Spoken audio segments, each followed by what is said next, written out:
Manor Lords is a game about growing a little village from humble origins to a sprawling feudal city. The developer graciously sent me an early access key for the game, so I decided it was time to answer the age-old question. Why not start building a town in the middle of winter? And set the difficulty as high as it will go. This is Lord Mercy, our Manor Lord for this video. This is his crest. Its red background symbolizes the blood of his noble ancestry. The bell is meaningless. Lord Mercy's father has selfishly refused to die, so now a Manor Lord has arrived somewhere vaguely Germanic, ready to make a name for himself. Our story begins in winter, with a few tents and a small mob of unwashed serfs. They had just finished building a logging camp when they received disturbing news that bandits had been spotted nearby and would arrive in 1 year's time. This news had a devastating effect on morale, and the serfs replied by constructing a granary to store all of the food that they didn't have. Luckily, a nearby wood was home to a herd of deer who would rather die than give up a single inch of their territory. As snow began to cover the countryside, Lord Mercy ordered for everybody to take a day off because it was getting a bit slippy. Then he ordered for homes to be constructed for his lowly underlings. For a brief, optimistic moment, everything seemed to be falling into place. Then winter began to tighten its grip on the settlement, like a toddler clasping a half-eaten biscuit. Lord Mercy came across a man who was so desperate to escape the shackles of feudal servitude that he was digging his own grave. He was eventually talked down and converted the hole into a pit for making wooden planks. With locally sourced timber and planks, Lord Mercy considered the possibility of building a Go Ape treetop challenge in the woods. This suggestion was incredibly unpopular, and families began to abandon the settlement in droves. Soon, just one family remained in the town. Despite Lord Mercy's best efforts, he resided over a fiefdom of empty homes. It was like owning any British city in 2024. All hope was lost, but it still felt right to keep the peasants occupied with menial labour. "Idle hands are the devil's tools," said Lord Mercy, which is exactly the kind of reasoning one might expect from a feudal lord. He set the two remaining plebs to work constructing a great church, certain that it would tempt the defecting families to return. On the first day, there was a palpable sense of optimism in the air. It felt like a new beginning for the town. On the second day, the remaining peasants left and the town was officially abandoned. This was the end of Lord Mercy's time as a Manor Lord.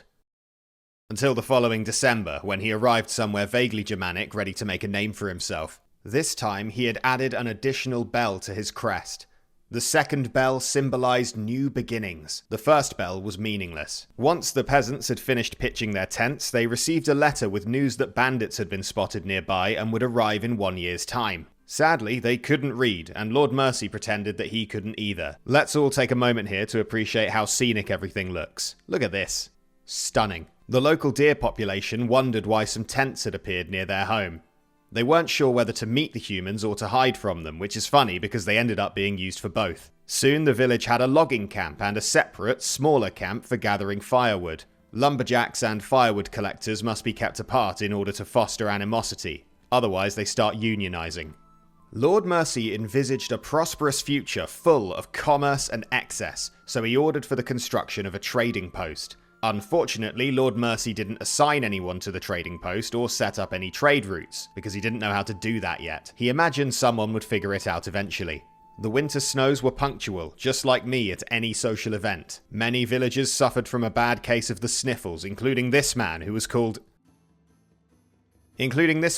a hunter. Despite the cold chill, the town was beginning to take shape. Some of the workers had houses now. It was practically utopian. This one even had chickens. Lord Mercy had inadvertently fulfilled the middle-class dream. The family next door had a goat, which hopefully wasn't a physical vessel for Satan, but you can never be sure until babies start going missing. The newly housed peasants had a list of demands, including the ability to buy clothes. Lord Mercy was feeling a bit chilly himself, and commissioned a tannery to turn dead deer into trendy leather jackets. Miraculously, the cold winter did not break the people's spirits. Things were starting to look like a real, functioning settlement. Lord Mercy earned a development point, which he used to generate a passive income of meat. The thought of consuming mystery meat from the woods might repulse you or me, but we've not been exclusively eating venison for 3 months in a row. Or you probably haven't. In time, the cruel winter yielded to the unstoppable march of spring. It seemed safe to name the community now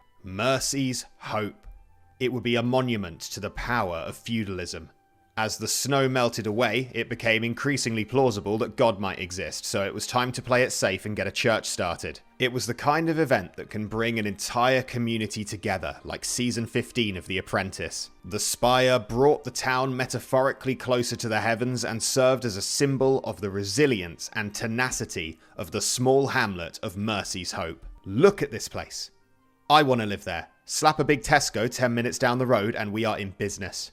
It was at this moment that Lord Mercy realised he'd built everything in the wrong place. Instead of starting the town over here, near all the resources, he had opted for an admittedly very scenic little glade. There was a solution. They would grow their own resources via the miracle of agriculture. While some farmers set to work playing God in the fields, others toiled tirelessly to erect a mighty windmill. Lord Mercy conjured up pictures of fantastic machines which would do their work for them while they grazed at ease in the fields, or improved their minds with reading and conversation. He neglected to mention that bandits had been spotted camping nearby. Some ideas are too delicate for the common folk to grasp. It would be like trying to summarise Uzumaki to a 4-year-old. You'd be talking in circles for hours. It concerned Lord Mercy that his town was not attracting any new families, so he ordered for the construction of new affordable housing. He also planned for a communal oven to be set up opposite the church.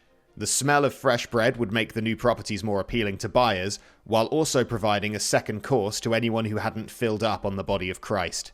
The oven plan was a big hit, and Lord Mercy's approval rating was finally approaching 50%. It was now time to expand the settlement towards the bounty of resources that had been thus far ignored. For example, a herd of rocks was lying in wait, desperate to become gravel. Deep in the woods, work began on a forager's hut that would facilitate the gathering of berries. Delicious, juicy berries, just a short walk from town. A quick journey down the road. Not that far away. A short hike. A reasonable commute for the time. It was a golden age for Mercy's Hope. Approval was sky high, a 6th family had moved in, and the sun was shining.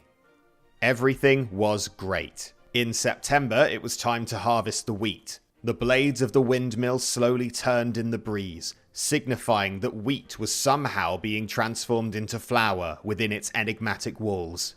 The flour was taken to the town's oven, and before long the food market added bread to its wares. It was hard to imagine living anywhere else. Lord Mercy walked among the streets, reveling in the praise and adoration of his gushing underlings. Some say that he was seen whispering with the town goats, as though attempting to make a deal of some kind. When negotiations fell through, he proposed the construction of a corpse pit without specifying why.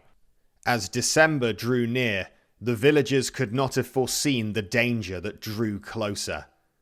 Lord Mercy could have foreseen it, though. He was specifically warned about it 12 months ago, and now his laissez-faire defensive policy was about to meet its match. With no militia to defend the village, all the peasants could do was scream, run and scream. Fire spread through the village like warts. Soon, even the great church was ablaze. It's impossible to be sure what could have been done to prevent this tragedy. While most of the serfs survived, the only ox was killed. Without it, nothing could be built. There was no money left to buy a new one because Lord Mercy had spent it all on chickens. Chickens and goats. We might seek to learn a lesson from the fall of Mercy's Hope. We might wonder whether one man is ever truly fit to lead a community. We might reassure ourselves that Lord Mercy's incompetence would permanently exclude him from positions of power. The following winter, a familiar Manor Lord arrived somewhere vaguely Germanic, ready to make a name for himself. I'd like to thank Slavic Magic for sending me an early access copy of Manor Lords, and I'd also like to thank Redweth for becoming a patron. If you want to support the channel and join all of these fine people, you can head over to the Patreon link in the description, and I will see you there.